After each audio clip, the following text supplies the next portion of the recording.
This is really what people are talking all about today, the magnitude 4 earthquake, which shook the Molalla and Scotts Mills area last night. It's the second largest since the 1993 spring break quake. And you know, some aftershocks are expected today. Yeah, we wanted to get some perspective this afternoon on the seriousness of this magnitude of quake. So we bring in geologist from Portland State, Scott Burns. And Scott, first your take off the top. How serious a quake was this? Thank you very much for covering this. And how serious was it? It's a 4.0. It's what I call a good earthquake. It means that there's going to be very, very little damage. All the aftershocks have been occurring for the last 24 hours, and as a result, they're going to be smaller and smaller and smaller. But it's being felt all the way from down in Salem all the way up to North Portland and Vancouver. So it is a major reminder that we live in earthquake country, and that's very important. And then the second thing that is very significant is that it's the same place that it occurred back in 1993. That's an active fault. We call it the Mount Angel Fault, and it goes from down there all the way up through Woodburn, through Newburgh, and then all the way out to Forest Grove, where we call it the Gales Creek Fault. It's active. Yes, and Scott, so we should mention these pictures unexpected. We're seeing are from that 93 spring break quake that you're mentioning there, these images from back then. So yeah, Scott, you're saying this is just a very active area.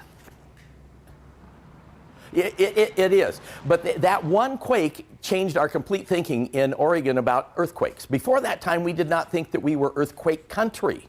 And so we had no building codes. That quake knocked the Pioneer at the top of the state capitol 1 foot off of its pedestal, and they closed down the state capitol for a whole year. Legislators said, oh my God, maybe we are living in earthquake country. Within the next year, we started getting building codes. So buildings built before 1994 really do not have any building codes for earthquakes. So that quake was very significant, and then it rung its bell again last night and telling us we live in earthquake country. Now, Scott, some people, I've seen comments wondering if this is like the quake before the big one. I mean, should we be concerned about any imminent danger, or what can we expect from aftershocks? No, the aftershocks have been occurring, and they've been all much smaller, and nobody has felt most of them. So the question is it a precursor to the big one? Well, nothing like that happened back before, and in fact, a lot before the subduction zone earthquakes, the big ones around the world, we rarely get any big earthquakes in the crust. This is what we call a crustal fault. So I would not be of great concern that this is going to be a trigger to the big one occurring. But it tells us also that we need to be prepared at home with food and water in case the big one does occur. And we did see images there of a crack inside a home from the 4.0 magnitude quake from last night. And is that about the damage you'd expect from this?